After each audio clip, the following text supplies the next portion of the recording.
It's a layer style. I will show you how you can change the style of the layer.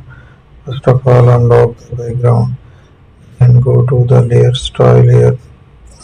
So I will try to make a stroke around the layer. We can increase the size. I will choose the inside.